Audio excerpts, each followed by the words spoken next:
Pension मंत्रालय ऐसे में चुप क्यों है? अब ऐसे में डिपार्टमेंट करे भी क्या दोस्तों? कटे हुए पतंग की तरह जो है आदेश निकाले जा रहे हैं। यह जिम्मेदारी है उनकी कि सभी डिपार्टमेंट को एक रूप में जो है आदेश पारित करे। और दोस्तों यह जो मैंने सॉल्यूशन बताने की कोशिश की है, तो इससे मैं समझता हूं कि सरकार के ऊपर कोई फाइनेंशियल बर्डन इस प्रकार का बड़ा बोझ भी नहीं आएगा और न्याय भी मिल पाएगा उन पेंशनर्स को। जय हिंद दोस्तों, आज की वीडियो में मैं पेंशन के एक ऐसे मुद्दे पर खबर और चर्चा करने के लिए आया हूं जिस पर कि ऑनेबल सुप्रीम कोर्ट ने ऑलरेडी डिसीजन दे दिया है। लेकिन ऑनेबल सुप्रीम कोर्ट के क्लियर डिसीजन आने के बाद भी डिपार्टमेंट कटी पतंग की तरह आदेश निकाल रहे हैं और अवमाननाओं से बचने के लिए आदेश निकाल रहे हैं दोस्तों। और यह किस कारण से हो रहा है? पेंशन मंत्रालय की चुप्पी के कारण हो रहा है। पेंशन मंत्रालय इस डिसीजन को सभी पेंशनर्स पर लागू करने के लिए एक जैसा आदेश या निर्देश डिपार्टमेंटों को पारित नहीं कर रहा है। तो क्या पेंशन मंत्रालय भी ऑनेबल सुप्रीम कोर्ट के इस डिसीजन को सभी पेंशनर्स पर लागू करने के लिए कंफ्यूज है? और दोस्तों इस मामले में आखिर सॉल्यूशन हो क्या सकता है, इस वीडियो के अंत में अपनी राय भी रखूंगा दोस्तों। सबसे पहले तो आप खबर देख रहे होंगे दोस्तों, most immediate court case matter 20 मई का है दोस्तों। रेल मंत्रालय की तरफ से जो है यह निकाला गया। अब आप यह मत सोचिएगा कि रेल मंत्रालय का है, सभी का, जो केंद्रीय कर्मचारी हैं सभी के लिए यह वीडियो है दोस्तों। और यह किसके रिगार्डिंग निकाला गया है दोस्तों? यह निकाला गया है नोशनल इंक्रीमेंट के रिगार्डिंग। इसमें उन्होंने अपने प्रिंसिपल फाइनेंशियल एडवाइजर्स को आदेश जारी किया है कि जो पेंशनर्स 30 जून या फिर 31 दिसंबर को रिटायरमेंट आए थे, एक साल उनके इंक्रीमेंट के लिए हो गया था और अगले दिन से उनका नेक्स्ट इंक्रीमेंट लगना था, और उनमें से भी वो पेंशनर्स जिन्होंने कोर्ट में केस लड़ा और कोर्ट ने उनके फेवर में डिसीजन दिया, और जीतने वालों में से भी केवल उन पेंशनरों को जिन्होंने जीतने के बाद जब डिपार्टमेंट ने यह उनके लिए लागू नहीं किया तो उन्होंने कोर्ट में डिपार्टमेंट के खिलाफ अवमानना का केस डाल दिया। तो केवल उनको जो है नोशनल इंक्रीमेंट का फायदा दिया जाए। और कब से दिया जाए?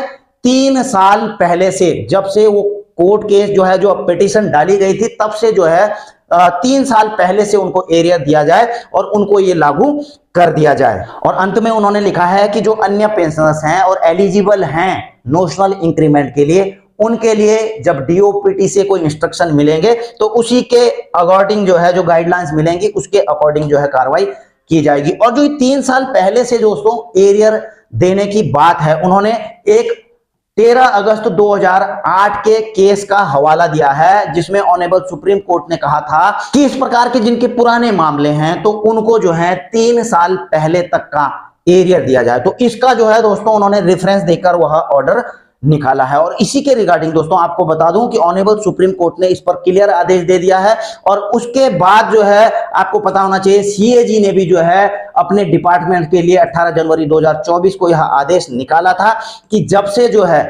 से ऑनेबल सुप्रीम कोर्ट ने यानी कि 11 अप्रैल 2023 से जो भी जो है 30 जून या फिर 31 दिसंबर को रिटायर आते हैं, यदि उनके इंक्रीमेंट को लगे हुए 1 साल हो गए हैं तो उन पर यह लागू कर दिया जाता है। और दोस्तों यह है वो 11 अप्रैल 2023 का ऑनेबल सुप्रीम कोर्ट का ऑर्डर, जिसमें उन्होंने हाई कोर्ट के डिसीजन को बरकरार रखते हुए एनुअल इंक्रीमेंट जो 30 जून या 31 दिसंबर को आते हैं उनको देने की बात कही है। और दोस्तों उसके बाद 18 अप्रैल को जो है भारतीय प्रतिरक्षा मजदूर संघ की तरफ से भी जो है दोस्तों सेक्रेटरी डीओपीटी को यह लेटर लिखा गया था और उन्होंने मांग की थी कि इस केस में जो भी पेटिशनर थे चाहे नॉन पेटिशनर थे, उन सबको जो है नोशनल इंक्रीमेंट दिया जाना चाहिए। और इसके बाद दोस्तों मिनिस्ट्री ऑफ डिफेंस ने भी जो है यह ऑफिस मेमोरेंडम जारी किया था, डीओपीटी को यह भेजा गया था, जिसमें मिनिस्ट्री ऑफ डिफेंस ने मांग की थी कि हमको नोशनल इंक्रीमेंट के रिगार्डिंग जो है इंस्ट्रक्शंस दिए जाए। अब देखिए दोस्तों 11 अप्रैल 2023 को डिसीजन आता है ऑनेबल सुप्रीम कोर्ट से, लेकिन अभी तक जो है इसे लागू नहीं किया जाता है एक रूप में सभी डिपार्टमेंट के द्वारा। और मैंने आपको दिखाई दिया है कि ऑनेबल सुप्रीम कोर्ट के ऑर्डर आने के तुरंत बाद जो है यूनियन ने भी जो है डीओपीटी को इसके रिगार्डिंग जो है लेटर लिखा और डायरेक्शन मांगा। और इवन की जो दोस्तों कई डिपार्टमेंट, चाहे रेलवे है, सीएजी है, मिनिस्ट्री ऑफ डिफेंस है, सबने जो है डीओपीटी से इसके रिगार्डिंग जो है क्लेरिफिकेशन मांगा कि हमें इसको लागू करने के लिए कुछ आदेश दीजिए, निर्देश दीजिए। लेकिन डीओपीटी की तरफ से जो है कोई भी आदेश निर्देश नहीं दिया गया। अब ऐसे में दोस्तों जो डिपार्टमेंट हैं उन्होंने, क्योंकि दोस्तों ऑनरेबल सुप्रीम कोर्ट इस पर आदेश दे चुका था, तो ऐसे में अवमानना का केस भी उन पर हो सकता था और हुए भी हैं दोस्तों। तो अवमानना के केसेस से बचने के लिए दोस्तों उन्होंने इस प्रकार के अलग अलग डिपार्टमेंट के हिसाब से उन्होंने अपने आदेश निकालना शुरू कर दिए। जैसे आपने सीएजी का आदेश देखा, आपने रेलवे मंत्रालय का आदेश देखा। तो दोस्तों क्या एक देश में जो है एक ऑर्डर पर, ऑनरेबल सुप्रीम कोर्ट के एक ऑर्डर पर यह अलग अलग व्यवस्थाएं क्यों की जा रही हैं अलग अलग डिपार्टमेंट की तरफ से? और इसका जिम्मेदार कौन है दोस्तों? क्या पेंशन मंत्रालय इसका जिम्मेदार है? जब डीओपीटी से इसके बारे में सभी डिपार्टमेंट क्लेरिफिकेशन मांग रहे हैं और 1 साल से ऊपर हो गया, डीओपीटी इस पर चुप है, कोई आदेश, कोई क्लेरिफिकेशन नहीं निकाला जा रहा है। तो दोस्तों यह कितनी गंभीर बात है और इससे नुकसान किसको हो रहा है दोस्तों? पेंशनर्स को नुकसान हो रहा है जो कि एलिजिबल है। अब दोस्तों क्या यहां पर हम इस चीज को यह समझें कि पेंशन मंत्रालय, डीओपीटी भी जो है कंफ्यूज है कि किस प्रकार से जो है इसको लागू करें, क्योंकि हो सकता है इससे बहुत ज्यादा फाइनेंशियल बर्डन आ जाएगा देश के ऊपर। तो दोस्तों मैं अपनी कुछ व्यक्तिगत सुझाव, व्यक्तिगत अपनी राय यहां पर रखने जा रहा हूं और मैं ऐसा नहीं कहूंगा दोस्तों, आपके इसमें अलग अलग जो है मत हो सकते हैं। आप भी जो है पहले मेरे इस सुझाव को देख लीजिए, क्या इसे इस प्रकार से लागू कर दिया जाना चाहिए, या फिर अगर आपके कुछ सुझाव हैं तो कमेंट बॉक्स में जाकर के लिख सकते हैं। अब देखिए दोस्तों, सबसे पहली बात तो दोस्तों आपको पता ही है, पेंशन तो जो है स्वतंत्रता के बाद जो है मिल ही रही है, तब से जो है इस चीज को लागू करना, यानी कि अगर कोई सोचे कि 1947 में जिसको लागू था यह, तो उनको जो है तब से जो है एरियर दे दिया जाए, तो दोस्तों मुझे तो यह इम्पॉसिबल लगता है।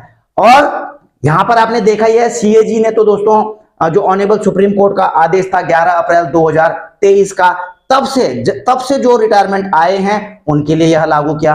रेलवे ने जो है जब से पिटीशन फाइल की गई है उससे 3 साल पहले से उनको एरियर देने की यहां पर जो है आदेश जारी किया है, और वो भी किनको?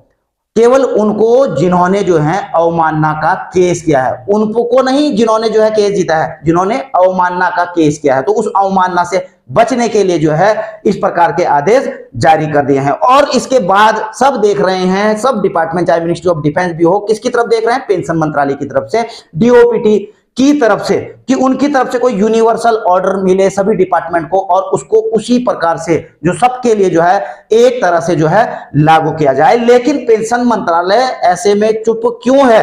अब ऐसे में डिपार्टमेंट करे भी क्या दोस्तों? कटे हुए पतंग की तरह जो है आदेश निकाले जा रहे हैं, क्योंकि कोई क्लियर डायरेक्शन पेंशन मंत्रालय की तरफ से, डीओपीटी की तरफ से नहीं निकाला जा रहा है। यह जिम्मेदारी है उनकी कि सभी डिपार्टमेंट को एक रूप में जो है आदेश पारित करे, लेकिन नहीं हुआ। अब इसका सॉल्यूशन क्या है दोस्तों, जो मेरी पर्सनल राय है? देखिए, एक तो आपको पता है कि 11 अप्रैल 2023 को ऑनरेबल सुप्रीम कोर्ट का आदेश आया था। अब यहां कोई इंडिविजुअल केस तो है नहीं जिनको जो है तब से लागू किया जाए जब से उनको लागू होता है इस चीज को, क्योंकि इंडिविजुअल केस में हो जाता है। एक सार्वजनिक, यानी कि जो सार्वजनिक रूप से पेंशनर्स का केस है, इसमें जो है हजारों लाखों करोड़ का भी बजट आ सकता है यदि सबको पहले से लागू कर दिया जाए। और जैसा कि आपने देखा, सीएजी ने केवल उनके लिए लागू किया है जो कि 11 अप्रैल 2023 के बाद जो है रिटायरमेंट आ रहे हैं। तो उन्होंने क्या गुनाह किया है? जो 11 अप्रैल 2023 से पहले के रिटायरमेंट हैं, क्या उनको भी जो है नोशनल इंक्रीमेंट का फायदा मिलना चाहिए? बिल्कुल मिलना चाहिए दोस्तों।